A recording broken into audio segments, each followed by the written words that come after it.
भारत के इतिहास की बात की जाए तो इसमें कई ऐसे राजा महाराजाओं के नाम स्वर्ण अक्षरों में लिखे गए हैं जिन्होंने अपनी प्रजा और देश के लिए क्या कुछ नहीं किया। हमारे देश की धरती पर कई ऐसे सपूतों ने जन्म लिया है जिनका शौर्य और पराक्रम अद्भुत था। यही वजह है कि हमारे बचपन से ही हमें इन लोगों के बारे में पढ़ाया जाता है, पर फिर भी आज की जनरेशन इन लोगों के बारे में पूछने पर शायद ही कुछ ज्यादा बता पाती है। ऐसे में इन महान लोगों की छवि आपके क्या किसी की भी नजरों में धुंधली नहीं होनी चाहिए। इसलिए हम आज आपको भारत के उन 10 महान साहस और निडर राजाओं के बारे में बताने वाले हैं जिनका होना हमारे भारत के लिए एक वरदान साबित हुआ। नंबर 10, हर्षवर्धन। 41 साल तक राज करने वाले राजा हर्षवर्धन के बारे में जितना लिखा जाए उतना कम है। पिता और बड़े भाई की मौत के बाद इन्हें सिंहासन सौंप दिया गया था। राजा हर्षवर्धन ने लगभग पूरे उत्तर भारत पर राज किया। यही वजह थी कि वो भारत की एक महान और शक्तिशाली राजा के तौर पर आज भी याद किए जाते हैं। इनके शासन के दौरान भारत ने अपनी सभी ऊंचाइयों को छुआ। यही नहीं, हर्षवर्धन के राज में भारत का आर्थिक रूप से भी काफी सुधार हुआ। माना जाता है हर्षवर्धन ने अरब पर भी चढ़ाई कर दी थी, लेकिन रेगिस्तान की एक जगह पर उन्हें रोक दिया गया। इनकी सेना की बात की जाए तो उसमें लाखों सैनिक थे, जिसमें हाथियों की तादाद भी अच्छी खासी थी। हर्षवर्धन को साहित्य में भी काफी रुचि थी, जिसके चलते उन्होंने रत्नावली, प्रियदर्शिका और नागानंदा नाम के नाटक की भी रचना की। नंबर 9, कृष्णदेवराय। कृष्णदेवराय एक ऐसे राजा थे जिन्हें अकबर और बाबर जैसे शासक भी काफी पसंद किया करते थे। यहाँ तक बाबर ने तो अपनी आत्मकथा में कृष्णदेवराय को सबसे साहसी और ताकतवर राजा बताया था। तुलुवा डायनेसिटी से आने वाले कृष्णदेवराय को उस समय का सबसे शक्तिशाली राजा माना जाता था। इस वंश ने लंबे समय तक विजय अंगारा एम्पायर पर राज किया। वो राजा कृष्णदेवराय ही थे जिनके चलते विजय अंगारा का साम्राज्य अपने शिखर तक पहुंचा। उन्होंने जो भी लड़ाइयां लड़ी सभी में सफल रहे, यहाँ तक कि राजा कृष्णदेवराय ने उड़ीसा के राजा को पराजित किया। बात अगर कला की करें तो राजा कृष्णदेवराय उसमें भी महान थे। उन्होंने अपने शासनकाल में कला और साहित्य को भी खूब प्रोत्साहित किया। नंबर 8, पोरुस। पोरुस के साहस की बात करें तो ये तो इतने साहसी थे कि इनके तो दुश्मन भी इनकी वीरता को देखकर दंग रह जाते थे। जिस समय भारत एक देश नहीं बल्कि कई छोटे छोटे राज्यों में संग्रह हुआ करता था, तब पोरुस भी एक छोटे से राज्य के शक्तिशाली राजा हुआ करते थे, पर वो आसपास के सभी राज्यों में सबसे ताकतवर थे।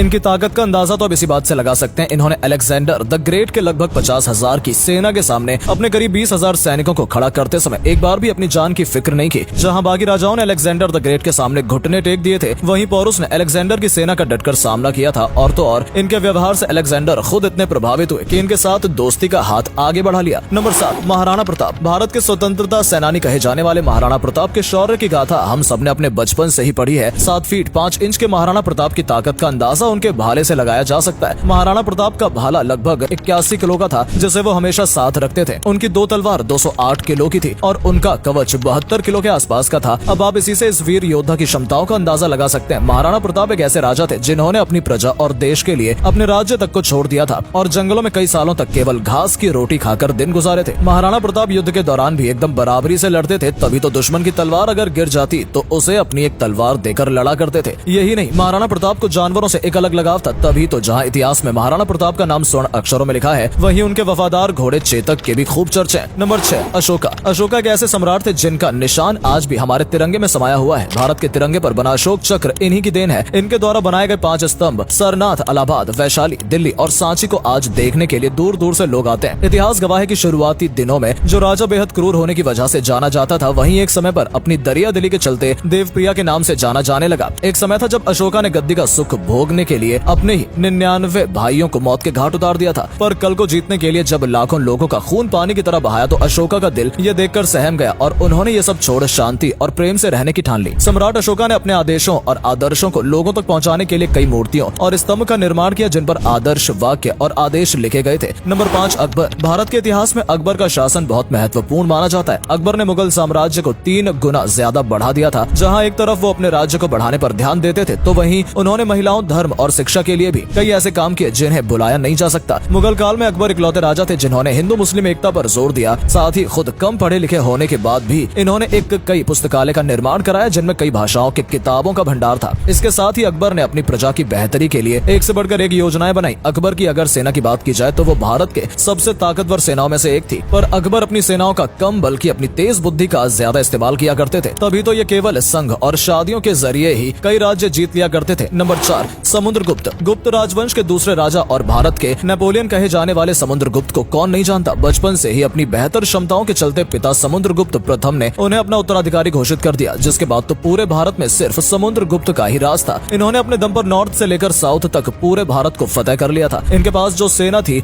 वो किसी को भी मात देने के लिए काफी थी, तभी तो उन्हें चाहकर भी कोई कुछ नहीं कर पाता था। यही नहीं, अपने 40 साल के शासन में समुद्रगुप्त ने धर्म, साहित्य और कला को भी खूब बढ़ावा दिया। समुद्रगुप्त ने अपनी प्रजा के जीवन में भी काफी सुधार किया। उनके राज्य की खास बात ये थी कि वो सबको एक समान मानते और सभी को सुख सुविधाओं के सभी साधन प्रदान करते थे। इसमें कोई दो राय नहीं है कि वो समुद्रगुप्त ही थे जिनके शासनकाल को राजनीतिक, सांस्कृतिक, सामाजिक और आर्थिक रूप से संपन्न में माना जाता है। नंबर 3, पृथ्वीराज चौहान। अब ये हमारी खुशकिस्मत है कि भारत की पावन धरती पर पृथ्वीराज चौहान जैसे महान राजा ने जन्म लिया। इन्हें हरा पाना किसी के बस की बात नहीं थी, पर कहते हैं जब अपने ही आपकी मौत के दुश्मन हो तो आप चाहकर भी कुछ नहीं कर पाते। कुछ यही कहानी पृथ्वीराज चौहान की भी थी, जिन्हें खुद राजा जयचंद ने दुश्मन का साथ देकर मरवा दिया। अजमेर के राजा चौहान के यहाँ जन्मे पृथ्वीराज चौहान बचपन से प्रतिभाशाली थे। कम उम्र में पिता को खोने के बाद पृथ्वीराज को अजमेर के राज की गद्दी सौंप दी गई, जहाँ उनकी बल बुद्धि के कारनामे देख दादा इतने खुश हुए कि उन्हें दिल्ली का उत्तराधिकारी बनाने का ऐलान कर दिया। पर राजकुमारी समयुक्ता से शादी करने के बाद इनके सर पर खतरे के बादल मंडराने लगे। जहाँ पर मोहम्मद गौरी ने इनको आक्रमण कर हरा नहीं पाया, वहीं दूसरी बार राजा जयचंद ने इनके दुश्मन का साथ दिया और इन्हें हराकर कैद करवा लिया, जहाँ इनकी आंखें तक फोड़ दी गई। पर कहते हैं कि एक वीर अंत तक वीर ही रहता है, तभी तो अंधे होने के बाद भी सम्राट पृथ्वीराज चौहान ने मोहम्मद गौरी को एक तीर से मार गिराया था। नंबर 2, चंद्रगुप्त मौर्य। बचपन से ही हमने चंद्रगुप्त मौर्य के बारे में पढ़ा और टीवी सीरियल्स में इनकी महान कहानियों को देखा है। ये वही वीर थे जिन्होंने भारत में मौर्य साम्राज्य की स्थापना की, साथ ही इन्होंने उस समय छोटे छोटे सभी राज्य को एक साथ जोड़ा और एक बड़ी ताकत के रूप में लाकर खड़ा कर दिया। चंद्रगुप्त मौर्य ने अपने जीवन में जो कुछ हासिल किया उसके पीछे चाणक्य के जैसे महान गुरु और कुछ कर दिखाने का साहस ही था। बचपन से ही चंद्रगुप्त उस समय मगध पर राज कर रहे नंदा एम्पायर के राजा धनानंदा से अपनी मां के अपमान का बदला लेना चाहते थे, जिसके चलते उन्होंने चाणक्य से शिक्षा लेनी शुरू की और अपनी एक ऐसी सेना बनाकर तैयार कर दी जिसका सामना कर पाना आसान बात नहीं है। इस सेना के बल पर चंद्रगुप्त ने धनानंदा को मगध से उखाड़ कर फेंका और अपने नाम का झंडा पूरे भारत में लहरा दिया। नंबर 1, छत्रपति शिवाजी महाराज। भारत में छत्रपति शिवाजी महाराज को भगवान की तरफ पूजा जाता है क्योंकि यही वो राजा थे जिन्होंने मराठा साम्राज्य की स्थापना की। शिवनेरी फोर्ट में जन्मे शिवाजी बचपन से अपने माता पिता और गुरु से वीरता, धर्म और शक्ति का पाठ पढ़ते आ रहे थे। यही वजह थी कि केवल 18 साल की उम्र में ही शिवाजी ने मराठा साम्राज्य को बनाने के लिए अपनी सेना बनाना शुरू कर दी। यही नहीं, शिवाजी के बल, बुद्धि और ज्ञान को देखते हुए कई बार लोगों ने उन्हें मारने के भी कई तरीके निकाले, पर शिवाजी इतने चौकन्ने रहते थे कि परिंदा भी उनके सामने पर नहीं फटफड़ाता था। जिस समय मुगलों और अंग्रेजों के सामने कोई बोलने से भी डरता था, उस समय वो शिवाजी ही थे जिनसे ये दोनों टकराने से डरा करते थे। अपनी वीरता और बुद्धि के बल पर शिवाजी ने उत्तर से लेकर दक्षिण तक अपना दबदबा बनाया हुआ